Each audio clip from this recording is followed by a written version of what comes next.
Hi అండి. ఇవాళ chicken biryani ఎలా చేయాలో చూద్దాం, అది కూడా నార్మల్ రైస్తో.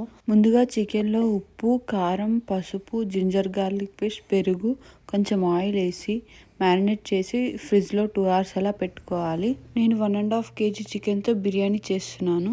అట్లే ఫ్రైడ్ ఆనియన్స్ కూడా చేసి పక్కన పెట్టుకోవాలి. బిర్యానీలో ఫ్రైడ్ ఆనియన్స్ ఉండడం వల్ల గ్రేవీ ఎక్కువ వస్తుంది. దానివల్ల బిర్యానీ ఎక్కువ మసాలాతో మంచిగా వస్తుందన్నమాట.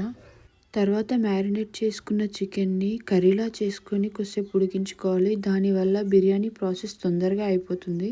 తర్వాత రైస్ ప్రిపేర్ చేసుకోవాలి. దానికోసం కనిపిస్తున్న మసాలాలన్నీ తీసుకొని ఒక ప్యాన్లో ఆయిల్, గీ వేసుకొని అది హీట్ అయ్యాక మసాలాలు అందులో వేసుకోవాలి. నార్మల్గా అయితే రైస్లోనే డైరెక్ట్గా మసాలాలు వేస్తారు, కాకపోతే నేను ఆయిల్ అండ్ గీలో కొంచెం ఫ్రై చేస్తాను. తర్వాత ఆయిల్ అండ్ గీలో పచ్చిమిర్చి, పుదీనా వేసుకోవాలి.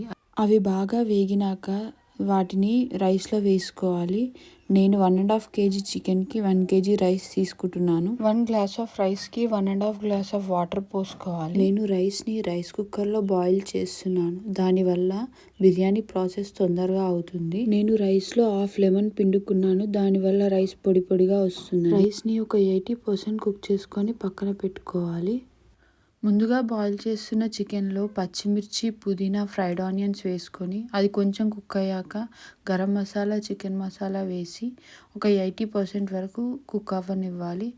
80% కర్రీ కుక్ అయ్యాక ఇప్పుడు బిర్యానీ దమ్ పెట్టుకోవాలి. దానికోసం హాఫ్ చికెన్ పక్కన పెట్టుకోవాలి. ఇప్పుడు ఉన్న చికెన్ పైన రైస్ ఒక లేయర్లా వేసి దానిపైన ముందుగా తీసి పెట్టుకున్న చికెన్ వేసి ఆ చికెన్ పైన రైస్ ఇంకో లేయర్లా వేసి దానిపైన పుదీనా, కొత్తిమీర, ఫ్రైడ్ ఆనియన్స్, కొంచెం గీ వేసి ఎయిర్ పోకుండా గట్టిగా మూత పెట్టుకోవాలి. ఇప్పుడు దమ్ కోసం ఒక తవా బాగా వేడి చేసి ఇప్పుడు బిర్యానీ ఉన్న గిన్నెను ఆ తవా పైన పెట్టి ఒక 20 minutes కుక్ చేసుకుంటే బిర్యానీ రెడీ అయిపోతుంది.